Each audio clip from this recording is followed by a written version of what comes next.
Ya. Bien, les decía que sean ustedes bienvenidos, son las 19:05, hemos dado un espacio de 5 minutos para que ingresen, más sin embargo, los que sigan llegando van a ser siendo admitidos, sí, son las 19:05 del 7 de noviembre. Vamos hoy a hablar acerca de la introducción al tema de legislación laboral, propiamente dicho, los aspectos constitucionales, legales, la evolución histórica que dio paso al tema de la legislación laboral.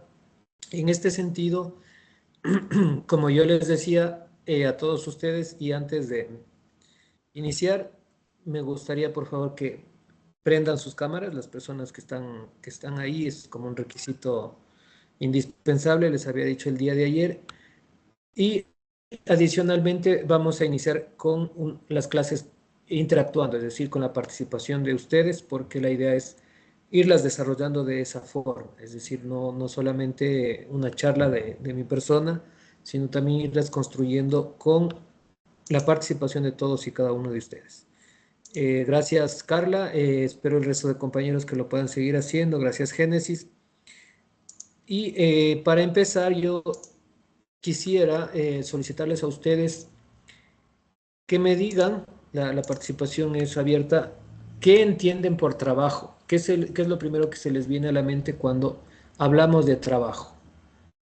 Esta palabra trabajo, ¿qué concepto se les viene en la mente? Ariel me parece que pidió la palabra. Muy buenas tardes, buenas noches, magíster. Bueno, el término de palabra en mi mente, bueno, cuando escucho el término de trabajo es cuando pienso que una persona le solicita a una persona hacer una cosa específica, como mover una caja, a realizar un trabajo o otras actividades a cambio de una paga, a cambio de un beneficio, tanto un servicio como, bueno, mayormente es con el tema del dinero. Ya. Bien, gracias Ariel por tu participación. ¿Alguien más? ¿Qué es lo que se les viene a la mente cuando escuchamos trabajo? ¿Qué entienden por trabajo? Génesis. Máster podría ser el trabajo, bueno, lo conozco como cuando una persona va a realizar alguna actividad de pronto. Ok. ¿Qué más? ¿Qué nos pueden decir del trabajo el resto de compañeros?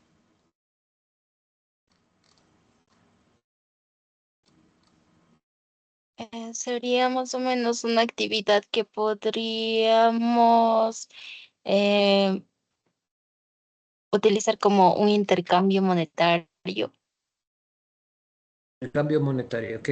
Gracias, Ashley. Para la próxima vez les rogaría y el resto de personas enciendan su cámara. ¿Qué más? A ver, Ariel nos ha dicho que es el tema de una actividad. Se realiza una actividad.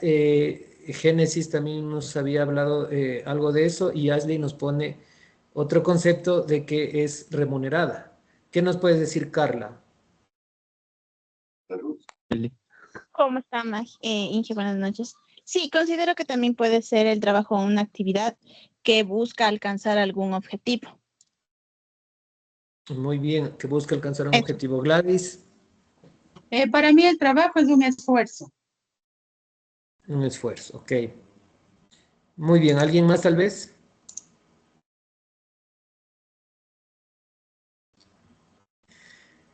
Bien, cuando entonces estamos hablando de trabajo, hay algunos conceptos que se nos vienen a la cabeza. Primero, como una actividad, ¿no?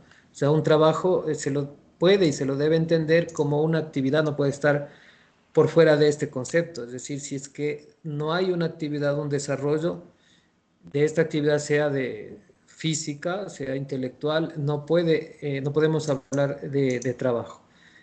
También nos había dicho otro concepto, me parece que fue la primera persona que habló, de que tiene que ser remunerado, es decir, es una actividad que se realiza por dinero, tiene que cumplir ciertos objetivos y también nos habían hablado del esfuerzo.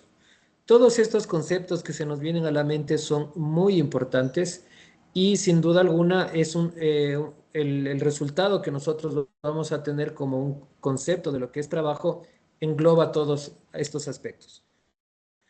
La Organización Internacional del Trabajo es una organización mundial que se dedica a regular los aspectos y las relaciones laborales tanto de empleadores como de trabajadores. En el 2001 nos da una definición interesante, importante, que creo que engloba todo lo que significa lo que es el trabajo. Y lo define como el conjunto de actividades humanas, sean estas remuneradas o no, que producen bienes o servicios en una economía o que satisfacen las necesidades de una comunidad o proveen los medios de sustento necesarios para los individuos. Ese es como un concepto universal de lo que se debería entender como trabajo. Ahora, yo les hago esta inquietud. ¿Creen ustedes que necesariamente un trabajo, para que tenga la característica de tal, debe estar remunerado o no necesariamente? Ariel. Siento que sí o sí tiene que estar remunerado porque, bueno, el país que estamos viviendo se guía a través del capitalismo, que es como la compra y venta de bienes. Y nosotros como seres humanos necesitamos el dinero para comprar tanto comida, comprar bienes y bienes como la luz, bueno, para pagar la luz, el agua y el internet, y de vez en cuando cumplir nuestros caprichos. Correcto, Ariel. Una pregunta te hago así adicionalmente. ¿Tú consideras que el trabajo, digamos, es una mercancía? ¿A qué se refiere? No entiendo muy bien como el término de mercancía. El término mercancía es como cualquier otro servicio. O bien, cuando yo voy al mercado no es que es el mercado de la esquina donde venden las frutas, sino el mercado, el lugar en donde se confluyen compradores y vendedores, sea cual sea este. Entonces, por ejemplo, yo voy con una computadora. Esa computadora es una mercancía a la cual me dan dinero. Ambos reciben satisfacción de lo que, digamos, van a ofertar. El uno, la computadora, se lleva ese bien y el otro le da dinero. Entonces hay un intercambio, ese es un mercado. Entonces, por eso te pregunto si es que tú consideras que es una mercancía en donde el obrero o el trabajador va a ofrecer algo a cambio, obviamente, de dinero. Sí, porque bueno, como usted dice que con el ejemplo del obrero, él se ofrece tanto la fuerza, bueno, ofrece su fuerza para construir carreteras o lo que pide a cambio de recibir, a cambio de dinero. Ya, ok. Nos ha pedido la palabra Michael Mauricio. ¿Qué nos puedes decir tú acerca de esto? ¿Debe o no En debe base ser remunerado? En base a la definición que usted nos dio, no es necesariamente remunerado, sino podríamos ponerle como ejemplo el hecho de nosotros tener un terreno y nosotros sembrar algo. Nosotros sembramos, no recibimos una compensación económica, pero sí recibimos una compensación que es con los alimentos que nosotros sembramos, que a la larga nos terminan dando. Ya, muy bien. César Andrés. Buenas noches. Yo considero la verdad que un trabajo no necesariamente tiene que estar remunerado porque hay que tomar en cuenta que también existe el trabajo voluntario y las prácticas y pasantías que pueden o no ser remuneradas de acuerdo a las empresas en las que se trabaje. Ya, yo les hacía y les recalcaba esta pregunta porque en efecto, el trabajo en un mundo capitalista y en verdad, como Ariel lo ha mencionado, se lo quiso poner en una categoría de mercancía, en donde el trabajador ofrecía el único, entre comillas, bien que tiene o que podía tener, que es su fuerza motriz, su fuerza de trabajo o su fuerza intelectual, o su, digamos, trabajo intelectual, y a cambio de eso recibir un dinero para retribuir esta mercancía como tal. Pero en el avance de los conceptos del estudio de los derechos, de las relaciones sociales, de las relaciones humanas, aparece también un concepto en el que el trabajo no necesariamente es una mercancía. ¿Por qué? Porque también se convierte en un derecho.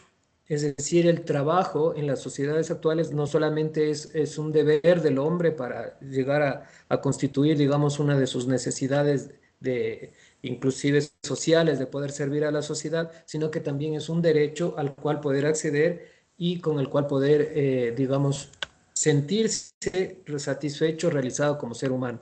Entonces, no necesariamente es una mercancía desde este punto de vista y este concepto. Además, hay, como bien nos los decía Michael, formas de trabajo que no necesariamente son retribuibles, especialmente cuando se dan en, digamos, empresas o, digamos, negocios familiares, emprendimientos familiares, en donde precisamente muchos de los, o la gran parte de los miembros de esta sociedad familiar aportan con esta fuerza de trabajo y no necesariamente son remunerados. Entonces, en ese sentido sí tenemos que ver las características que no necesariamente son remunerados y esto es muy importante que lo tomemos en cuenta, sobre todo para la conceptualización. La Constitución nos habla asimismo de que hay el trabajo no remunerado que se desarrolla en el hogar. Y esto precisamente es algo que lo debemos tomar en cuenta, sobre todo porque ha sido relegado este aspecto a las mujeres. Entonces, por ejemplo, se considera que el trabajo doméstico, que el hecho de administrar o gestionar los asuntos familiares, los asuntos del hogar, no necesariamente se constituye en un trabajo y por lo tanto hay una desvalorización en ese sentido. Y lo que sucede es que cuando, por ejemplo, usted le pregunta a una mujer que es ama de casa, que está encargada justamente de los asuntos del hogar, le dicen, pero tú trabajas, y la respuesta dice no, y simplemente porque no recibe una remuneración. Pero si usted le pregunta, bueno, planchas, lavas, haces el arreglo de la casa, te encargas de los niños, te encargas del estudio de los niños, de su educación, de sus intereses, de sus emociones, de velar que ellos estén bien, de ir donde el profesor cuando comete una travesura, etcétera. Y todas las respuestas dicen sí, sí, sí, y mucho más inclusive. Entonces, ¿por qué dices que no trabajas? Y ese aspecto es muy fundamental tenerlo y tomarlo en cuenta porque ya en la Constitución se establece justamente este tema del trabajo no remunerado y que nosotros lo debemos ubicar como un elemento fundamental. ¿Por qué? Porque ese trabajo, ese elemento debiera ser reconocido en primer lugar. Debiera ser reconocido y mucho se ha discutido por quién debería ser reconocido, si por el Estado o si por las mismas empresas que reciben este beneficio, por la misma sociedad. ¿Y por qué me van a decir que las empresas reciben este beneficio de las denominadas amas de casa? Por supuesto que lo reciben, porque al hecho de, por ejemplo, solo encargarse, entre comillas, solo encargarse de esas actividades familiares, permite que el hombre, entre comillas, el varón que está en el hogar haciendo de cabeza de hogar, pueda tener mayor libertad para desarrollar un trabajo mecánico en su empresa o un trabajo intelectual de una manera sumamente sin ninguna dificultad, sin ningún problema, porque ahí estará encargado de la alimentación, de la ropa limpia, estará encargado de que los hijos estén bien, etcétera, la mujer. Y él puede desarrollar el trabajo en la fábrica de una manera adecuada. Si no se tendría este trabajo de las mujeres, probablemente no habría una productividad de esta persona. Alguna vez las feministas decían en algún momento solo para que se les valore el trabajo de ellas van a hacer una paralización de sus actividades no remuneradas en el hogar de manera global. Ustedes se imaginan el caos que esto provocaría. Las personas, los varones que trabajan tendrían que encargarse de todo, además del trabajo que desarrollan. Entonces, las empresas sufrirían una baja de productividad. Y esto también ocasionaría de que no se tenga el adecuado cuidado de los hijos, elementos de educación, de salud, especialmente de su entorno familiar, salud emocional, y también repercutiría en problemas en el Estado, porque no habría, digamos, un adecuado rendimiento tampoco en los estudios de los niños. Entonces hay un montón de cosas que están tras de esto y que no son reconocidas y que deberían reconocerse de alguna forma. Si es que lo es el Estado, si es que lo es la sociedad, perdón, las fábricas, las empresas, eso estaría por discutirse, estaría por debatirse. Pero es muy interesante que nosotros tengamos conciencia sobre este rol, sobre este trabajo que están desarrollando las mujeres y que no se toma para nada en cuenta en algunas de nuestras sociedades. Y sobre todo por los roles que se les asignan de lo que ustedes, no sé, en algún momento habrán oído de esto del machismo y este tipo de cosas, que les invito a que en algún momento reflexionen sobre eso, porque claro, dicen el hombre es el encargado de llevar el sustento, el proveedor, y la mujer se encarga del hogar, pero bajo estos roles hace que las limitaciones al acceso al trabajo, que ya les había dicho que es reconocido como un derecho, sea más difícil de acceder para las mujeres. Y al ser más difícil de acceder, cuando ellas acceden, de alguna forma, tienen que realizar dos tipos de trabajo. Una, el que se lo realiza en la empresa, en la fábrica, en las instituciones, y otra, el que lo tienen que realizar en el hogar. Entonces, esto provoca una desigualdad. Y al provocar esa desigualdad determinada por los roles que están asumidos por el machismo en la sociedad, provoca que las fábricas, las empresas, las instituciones elijan o sean más elegibles los varones para que puedan formar parte de sus nóminas. Más sin embargo, cuando, digamos, una mujer obtiene este derecho al trabajo mediante estudios, no es algo que yo me estoy inventando, sobre todo en estudios de emprendimientos y aquí desarrollados en Ecuador, se establece que tienen una mayor finalidad e impacto social cuando estas oportunidades son brindadas a las mujeres.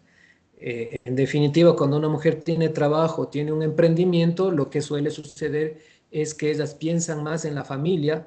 No digo que el hombre no lo haga, pero en un mayor porcentaje lo hacen las mujeres, y por lo tanto esto impacta en la educación de los hijos, en que tengan mayores cubiertas sus necesidades, los hijos, necesidades materiales, vestimenta, necesidades de salud, necesidades educativas. En cambio, cuando un hombre tiene estas oportunidades, piensa más en él. Y en segundo lugar está la familia. En cambio, la matriz, la ecuación con la mujer es al revés. Y es por eso que inclusive hay destinos digamos, del gasto salarial de los hombres que son más personales, más en su apariencia, y hasta inclusive en temas de algunos vicios que luego terminan siendo perjudiciales para la misma familia y háblese en general a la sociedad. Y es por eso la necesidad imperiosa de que haya este reconocimiento también del trabajo que desarrollan las mujeres, ¿no? Esto es muy, muy importante que digamos, sea entendido. Avanzando con este tema. En 1944, en la Declaración de Filadelfia, se señalaba que el trabajo, precisamente desde ahí, no es una mercancía, y que todos los seres humanos, sin distinción de raza, de credo o de sexo, tienen derecho a perseguir su bienestar material y su desarrollo espiritual en condiciones de libertad y de dignidad, de seguridad económica y de igualdad de oportunidades. Fíjense cómo va avanzando, va evolucionando este concepto del trabajo. Posteriormente, en la Constitución ya de nuestra República, y es interesante que esto nos sirva como un instrumento de estudio, ustedes lo pueden descargar o ya les envío en el grupo de WhatsApp el texto de la Constitución de la República. Es la base fundamental de todo de la estructura en derecho y de la estructura normativa que tiene la sociedad ecuatoriana en este caso. La Constitución de la República, que se expidió en el año 2008, señala que el trabajo es un derecho y un deber social, y un derecho económico además, fuente de realización personal y base económica. Nos dice en el artículo 33, que les estoy leyendo, que es el Estado el Estado garantizará a las personas trabajadoras el pleno respeto a su dignidad, una vida decorosa, dice, remuneraciones y retribuciones justas, y el desempeño de un trabajo saludable y libremente escogido o aceptado. Es importante esta definición de la Constitución porque desde ahí nos da elementos de que el trabajo es un derecho y un deber social, es decir, conjuga estos dos elementos. Sí, ¿alguien quería tomar la palabra? No le vi. Pero bueno, cuando se trate de eso, me interrumpen nomás, no hay ningún problema si es que quieren dar algún aporte adicional. Les decía que con base a esta disposición constitucional, el Código de Trabajo ecuatoriano, en su artículo 2, establece que el trabajo es un derecho y un deber social. El Código de Trabajo en nuestro país es una de las fuentes de la legislación laboral. Tiene una riquísima, digamos, trayectoria de debate sobre lo que es el trabajo, sobre lo que son sus normas y las relaciones que deben primar entre empleador y empleado o empleador y trabajador. Este data desde principios del siglo XX, del siglo anterior, y digamos que se expidió en el año 1939. En el 39, más sin embargo, ha sufrido varias reformas. Cuando ustedes justamente han de haber oído que varios políticos en este país dicen este código de trabajo es muy viejo y que tenemos que reformarlo. Quizá cuando oigan eso, lo que están oyendo en el fondo es que quieren reformar las relaciones que se dan entre una y otra sector, entre empleadores y trabajadores. ¿Por qué? Porque quieren, digamos, inclinar la balanza hacia uno u otro sector. Porque el Código de Trabajo, en el caso del Ecuador y en Latinoamérica y en la mayor parte de países, no son más que luchas políticas que se dan en torno a estos dos sectores, empleadores y trabajadores, sobre quién, sea el uno o sea el otro, debe tener, digamos, más influencia en esta relación laboral. Y hay algunos que dicen, sí, el Código de Trabajo es viejo porque quieren introducir elementos que quizá provoquen una mayor distorsión y una mayor afectación a los derechos conseguidos por los trabajadores. Y ahí se ponen a luz otros conceptos que dicen que los jóvenes de ahora son jóvenes dinámicos, que ya no están, se dice, acordes con tener un solo trabajo, que quieren tener más de un trabajo porque son dinámicos, quieren ir por acá, por allá, aventurarse en esto, en el otro, porque son dinámicos y esa es la vida del joven.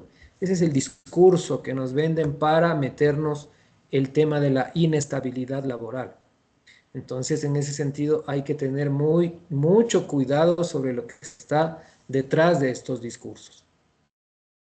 Hay organismos a nivel internacional, no solo nacional, que protegen estas relaciones laborales entre empleadores y trabajadores. Uno de ellos principalmente es la Organización Internacional del Trabajo, y esta Organización Internacional del Trabajo consagra el trabajo como el medio imperioso para que el ser humano logre satisfacer sus necesidades elementales y dignificar su existencia. Esto es lo que nos dice la Organización Internacional del Trabajo. Ante todo, el trabajo se caracteriza por tres elementos que ustedes lo deben tener en cuenta. El primero es que es un esfuerzo humano, sea físico o sea intelectual, aplicado a la producción con el objetivo de obtención de riqueza. Un segundo elemento es que es toda actividad susceptible de valoración económica por las tareas que se realizan, es decir, un trabajo se puede fácilmente medir cuánto esfuerzo le ha costado a una persona, sea física o intelectual, y en base a eso valorarlo. Más allá de la remuneración, primero quiero decir que es valorable, porque si yo trabajo 1 hora, no es lo mismo que el que trabaja 8 horas, evidentemente. Entonces, todo ese esfuerzo es susceptible de hacerse una valoración. Y una tercera característica es que genera una ocupación de convivencia social o individual dentro de los márgenes de licitud. ¿Qué quiere decir esto? Es decir que los trabajos se pueden dividir en diferentes facetas o en diferentes partes, como les dice en nuestra Constitución. Pueden ser trabajos que se desarrollen de manera individual, un trabajo autónomo, o puede ser que sean trabajos colectivos, pero se genera siempre en actividades lícitas. Por ejemplo, que el trabajo que está, digamos, desarrollándose para cometer un ilícito, para cometer un fraude, un robo, por más que haya una planificación, un trabajo, una mentalización, eso no se considera como una actividad laboral porque no es lícita. Entonces, en ese sentido, sí deben cumplir estas tres características: que sea un esfuerzo humano, que sea susceptible de valoración y que se desarrolle dentro de un campo lícito. Bien, respecto al derecho laboral ecuatoriano, hay una amplia trayectoria de lo que significan las relaciones laborales en el Ecuador. Pero antes de desarrollar este tema, quería indicarles que precisamente por qué la necesidad de que se cree la legislación laboral.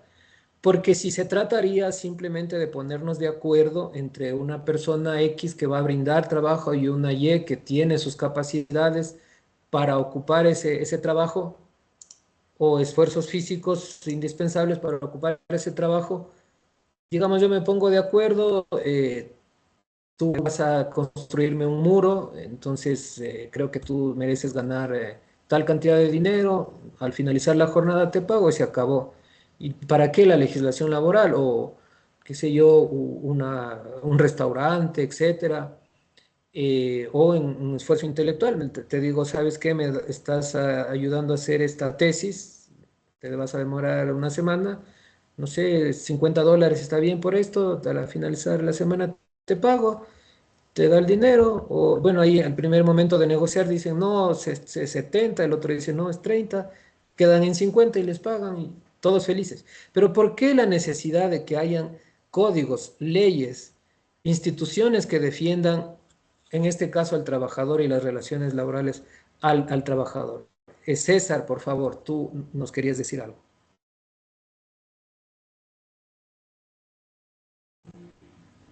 Sí, dicen, la creación de la legislación laboral se da a partir de una respuesta que es la necesidad de regular los derechos y proteger y garantizando el bienestar del trabajador con el empleador, porque en la antigüedad se daba casos de que el trabajador tenía que hacerlo durante 16 horas, no había seguridad, había empleo infantil, habían sueldos que no eran acorde a la que se desempeñaba en esa época. Entonces, la creación de la legislación laboral es como una respuesta para salvaguardar y proteger los derechos de los trabajadores y que no haya como esa corrupción por parte del empleador o esa explotación laboral por parte del empleador. Muy bien. Ariel, ¿qué nos dices tú al respecto? Ariel Ruales. Sí, bueno, también concuerdo con mi compañero porque, bueno, como dice que, bueno, hace siglos, bueno, hace tiempos hemos visto que existía bueno, tal cual estaban los trabajos, pero ahí no estaba con normas o diciendo que si una persona estaba ya bien cansada y no le daban ni, bueno, no le daban descanso ni tiempo para reposar, para que recupere fuerza, sino le seguían explotando hasta que, bueno, hasta que muera como pasaba con no sé si contaría como el caso de los egipcios que, bueno, ellos les estaban explotando a los obreros para que terminen las pirámides y ahí los que estaban siguiendo trabajando hasta el cansancio llegaban a morir en el trabajo. Y de paso que, bueno, todavía seguimos viendo esos casos, pero no a mucha profundidad porque, bueno, también por los temas de que las compañías lo ocultan para evitar que lleguen a hacerse muy viral y todo eso. Bueno, me gustaría escuchar el criterio de una mujer. Carla, ¿qué nos dices al respecto? Carla. Sí, yo concuerdo con mi compañero César. También pienso que es una respuesta para salvaguardar, porque sí, hablemos del trabajo no remunerado de la mujer.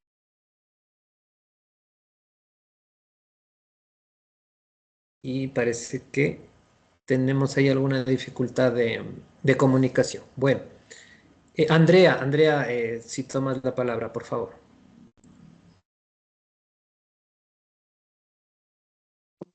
Bueno, Andrea, entonces, bueno, sí, ¿me escucha? sí, sí, se te escucha.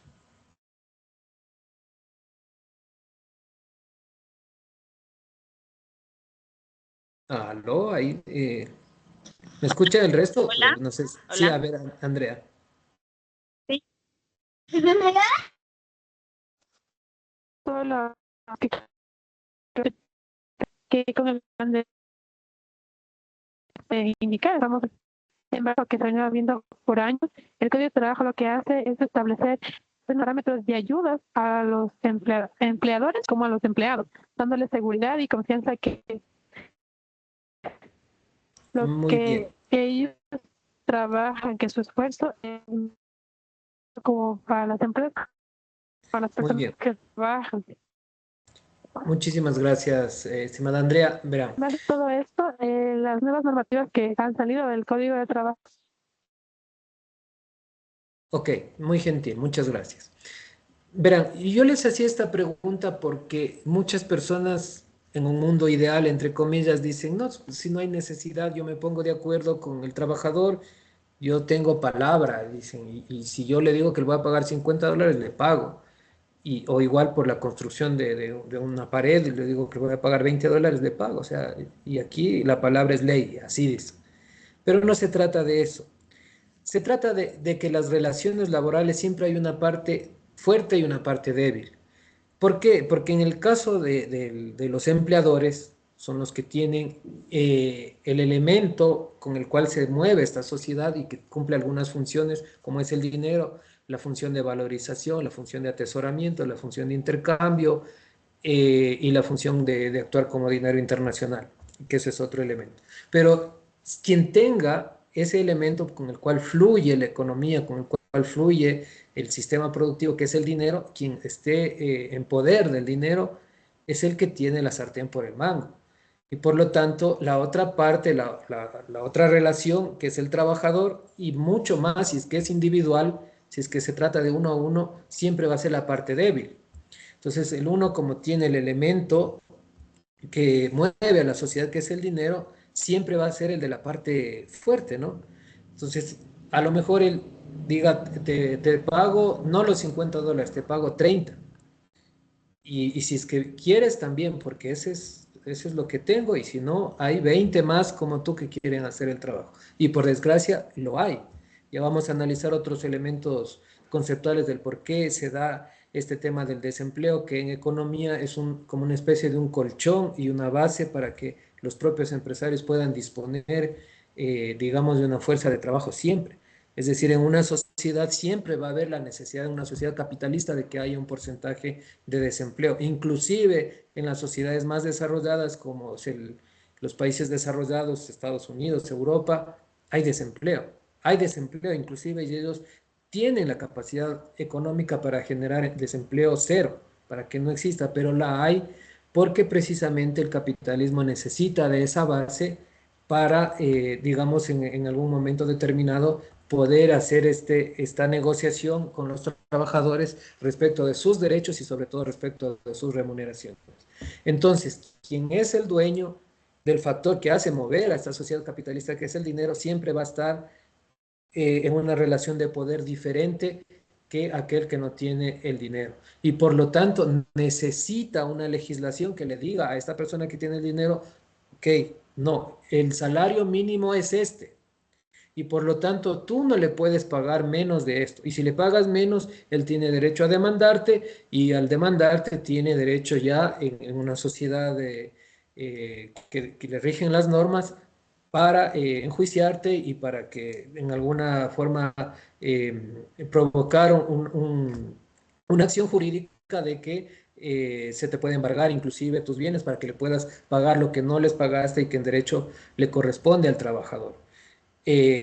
Además dice, tú no le puedes contratar por horas. La Constitución ahora prohíbe el trabajo por horas. Tienes que hacer un contrato de trabajo, que es lo que vamos a ver en las siguientes clases, bajo estas características, y tú, si no lo haces de esta forma, entonces también vas a incurrir en una infracción laboral, y por lo tanto vas a tener el riesgo de que se te pueda enjuiciar laboralmente, y para que tú puedas cumplir, que tengas que pagar más allá de la remuneración que le ibas a pagar, porque además el juicio tiene que, digamos, costas judiciales que ser pagados al abogado que contrate el trabajador.